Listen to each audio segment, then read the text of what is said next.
There's a harsh truth that no one will ever say to your face. A woman's past is not just a collection of stories.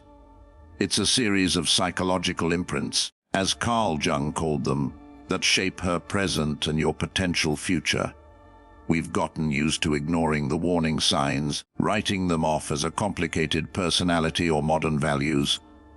But what if these signs aren't random? What if they are clear markers pointing to deeply ingrained behavioral patterns, to the very shadow she hides even from herself? Today, we're going to break down 7 hidden signs of a woman whose intimate history is too extensive to build anything real with. And make sure you watch until the end, because the 7th sign isn't just a red flag. It's practical proof you can verify for yourself, and it will save you years of your life.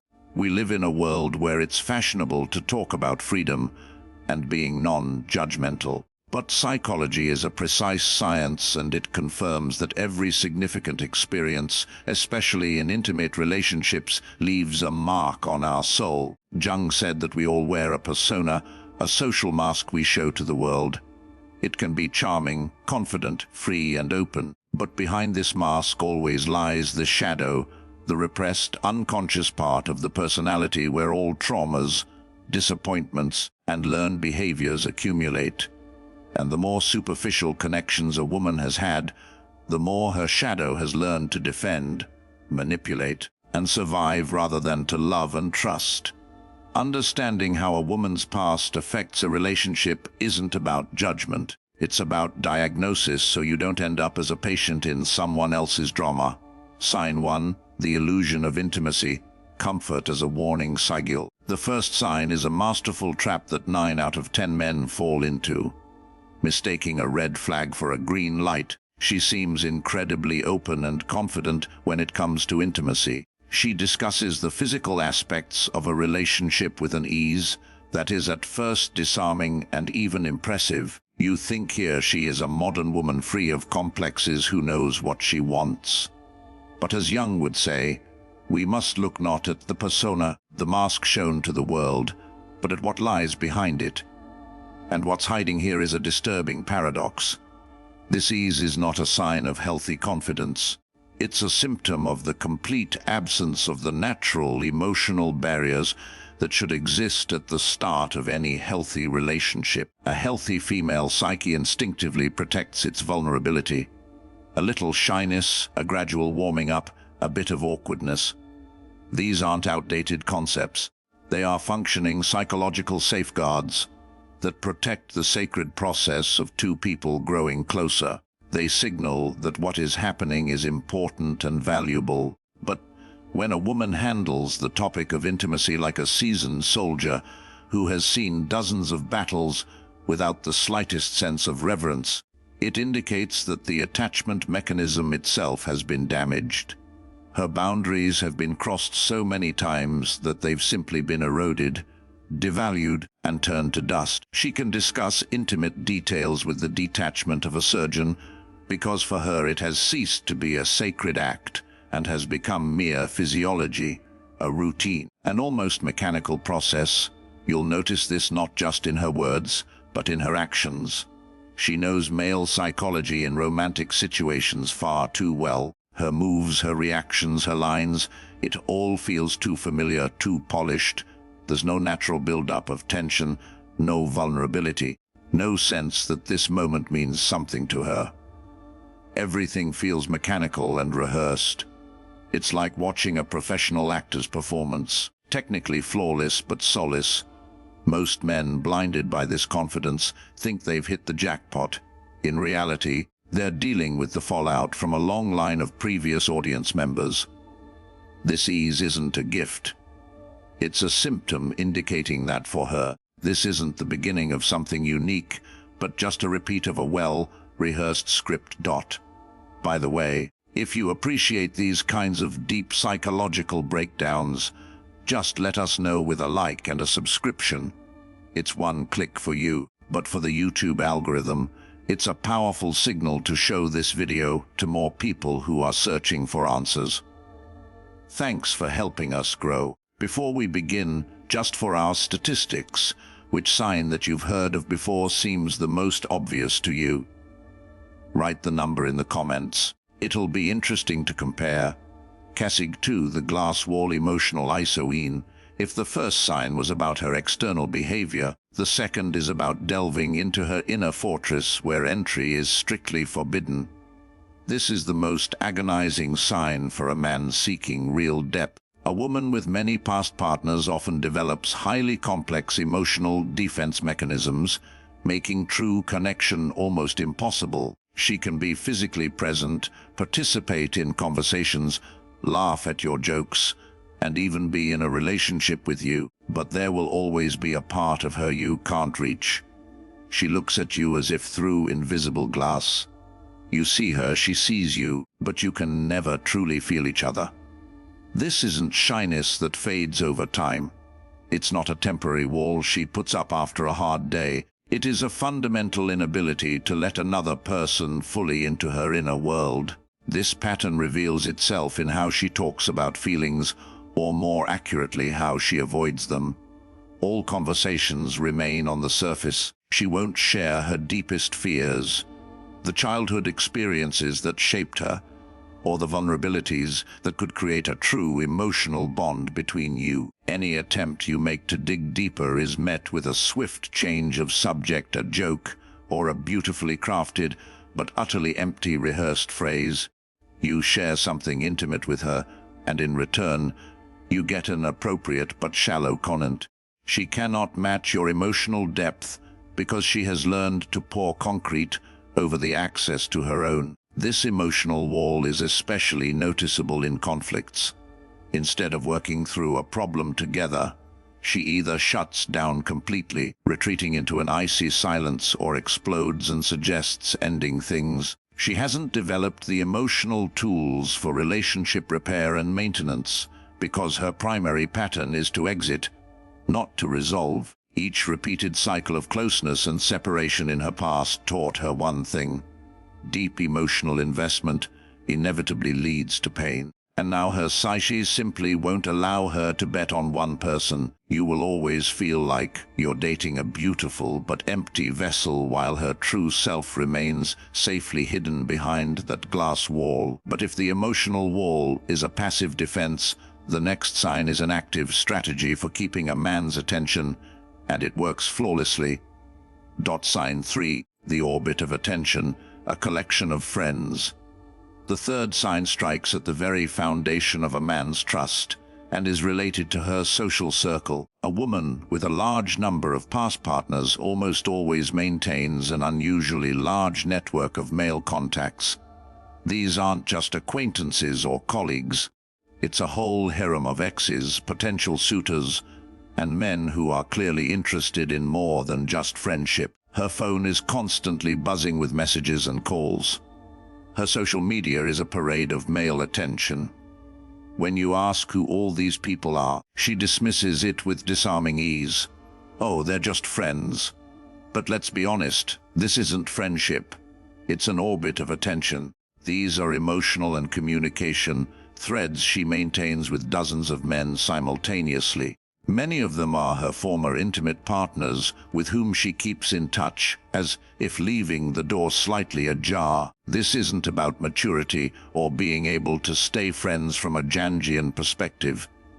This is about maintaining a vast network of male approval. Her self-esteem has become dependent on constant validation of her attractiveness from multiple sources. She's like an energy vampire who needs not one but several streams of attention to feel valuable and secure. And here's what most men don't understand or are afraid to admit. These friends are her backup plans. She maintains these connections so that if your relationship hits a rough patch, she has ready-made options. This isn't a conscious cunning plan. It's a deeply ingrained subconscious insurance mechanism developed over years of experience. She finds it critically difficult to set clear boundaries. Men who are obviously interested in her will continue to hover, receiving mixed signals and encouragement from her. She enjoys the attention too much to cut off its sources, even if it undermines the trust in your relationship. Her emotional energy isn't focused on you. It's scattered among dozens of contacts. She cannot fully invest in building something deep with one man because her psyche demands constant fuel from an entire entourage of admirers. C4, intimacy is currency and a double one. Now we've arrived at the most cynical and manipulative behavioral pattern, one that will absolutely blow your mind. She has learned to use physical intimacy not as an expression of genuine affection, but as a tool, as currency to get what she wants, and as a weapon for control. Women with numerous partners often unconsciously develop a transactional relationship with their own intimacy.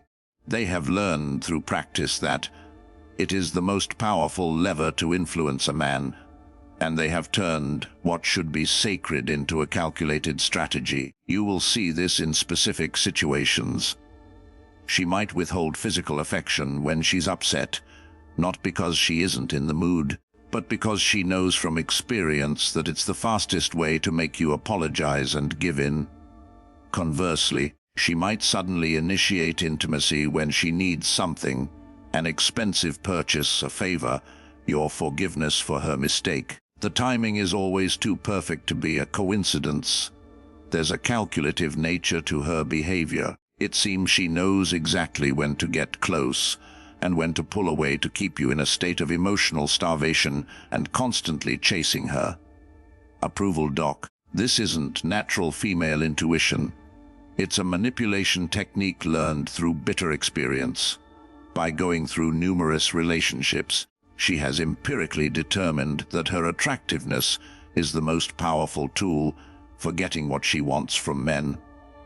And she has turned it into a weapon. The psychological reality is this: when intimacy becomes a tool rather than an act of two souls connecting, a genuine bond becomes impossible. She can no longer separate the strategic use of affection from sincere expressions of feeling, because in her mind the two have become permanently intertwined. Therefore, even in the most seemingly sincere moments, a nagging doubt will haunt you. Is this real, or is this just another move to gain control? We're exactly halfway through. If you've already recognized at least one familiar scenario and you're curious to see how it all ends, just put a plus in the comments. It'll be our little secret sign. Think intimacy as a weapon is the height of cynicism. Oh no. Next, we'll talk about how she masterfully plays on the most delicate strings of a man's soul to get what she wants. Sign 5. Surgeon of the male soul. The art of Emni and IPO, and if using intimacy as currency is a crude, almost barbaric tactic.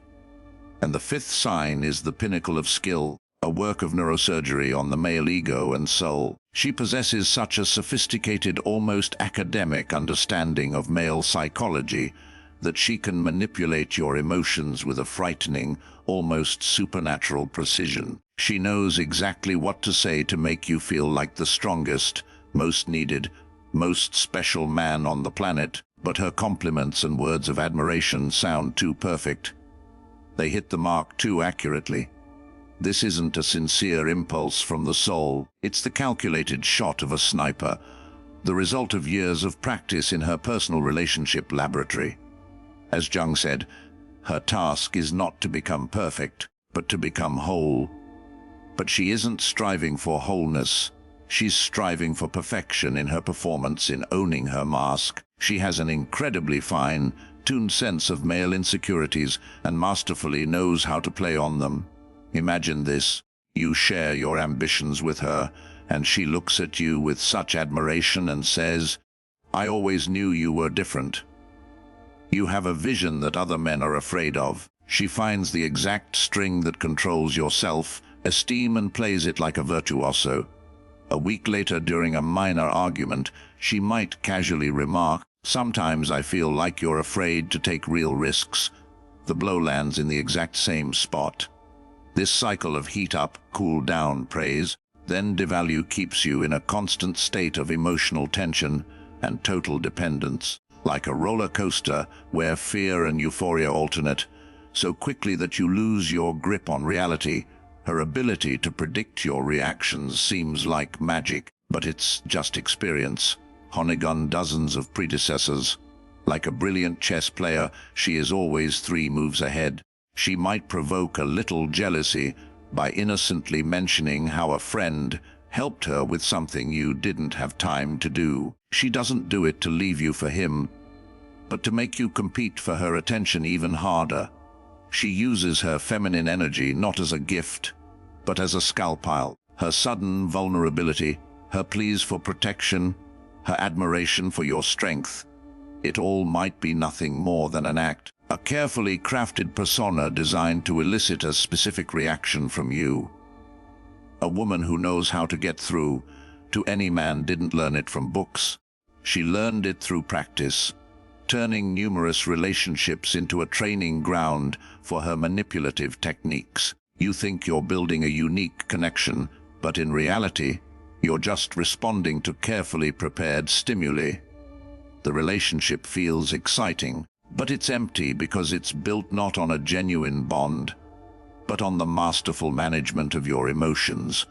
She has learned to play on your weaknesses, but the next sign shows that she treats not only you this way, but also herself, her own past, and that is a diagnosis. Gn 6 Pride instead of regret, a diagnosis of the PhD. The 6th sign is a fundamental split in her value system that renders any conversation about the future meaningless. It's about her complete defiant lack of natural shame or even delicacy regarding her turbulent romantic history.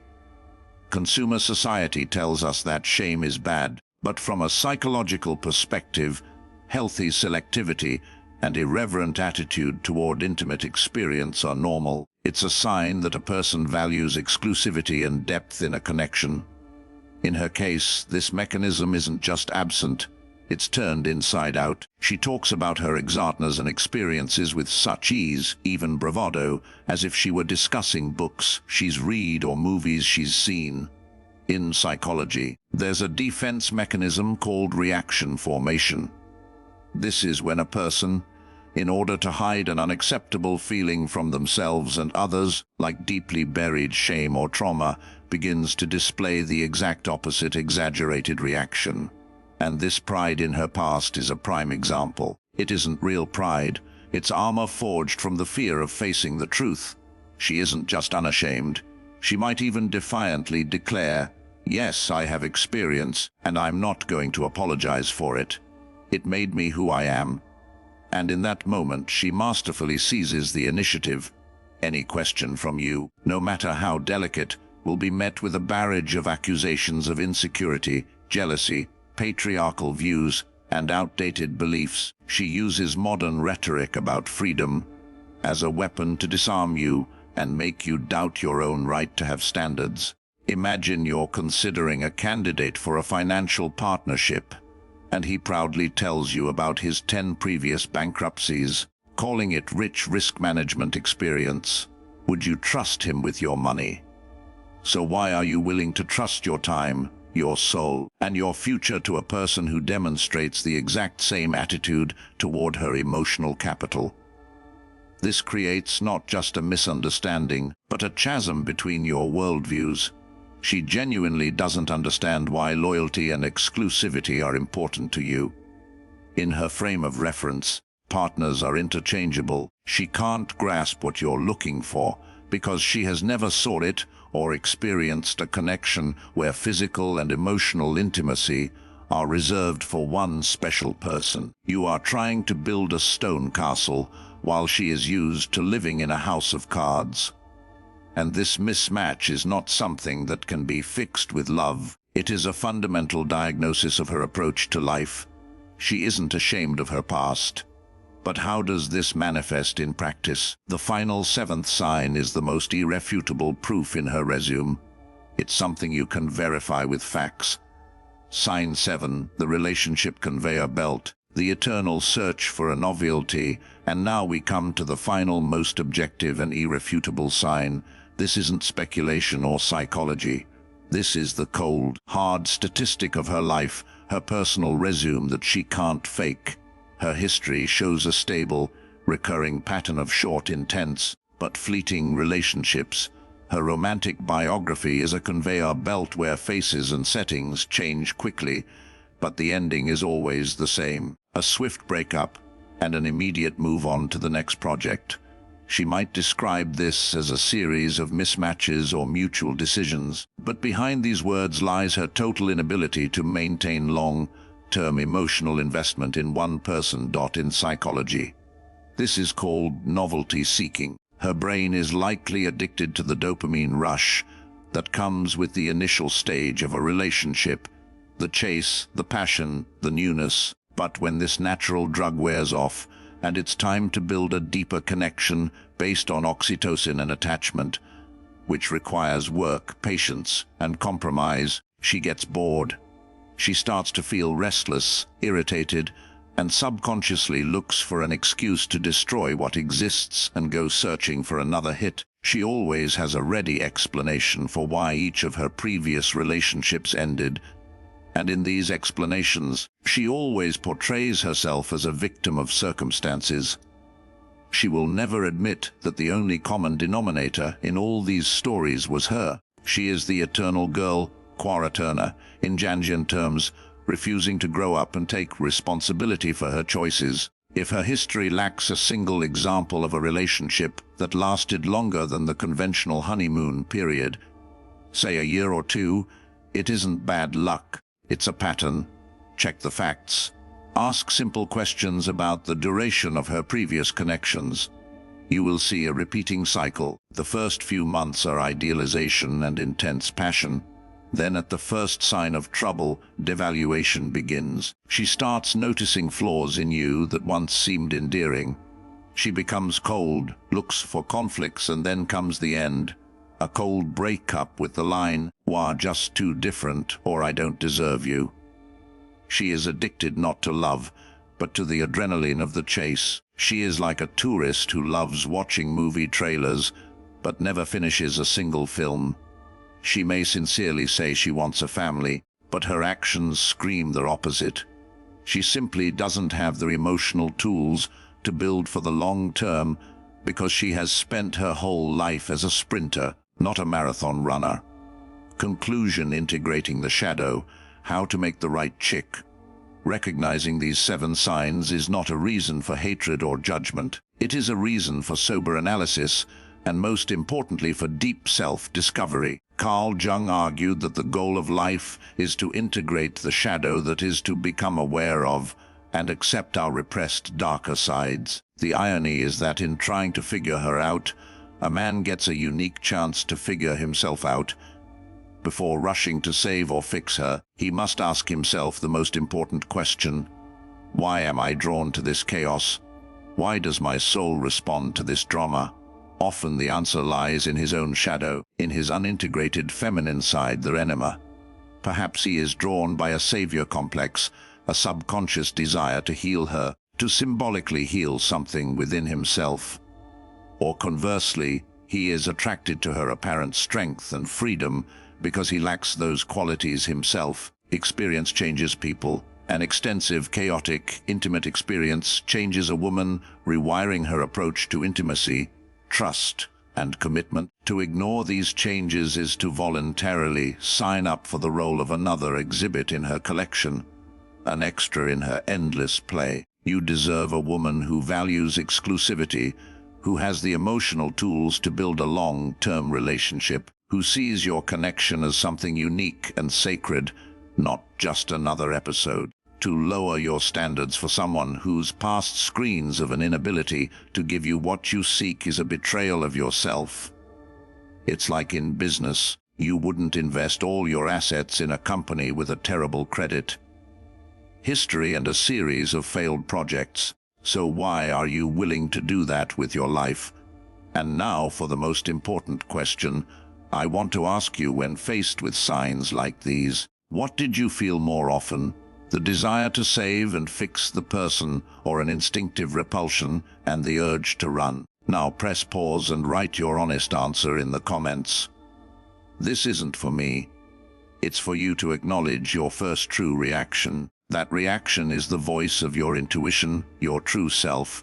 unobscured by illusions and hopes. Remember, a high-value man who is aware of his goals deserves a high-value woman who can match his commitment and emotional depth. Choosing a partner is the most important decision you will ever make. It determines your peace of mind, your financial well-being, and your legacy. Don't settle for less. Make a conscious choice for your future, not for someone else's complicated past.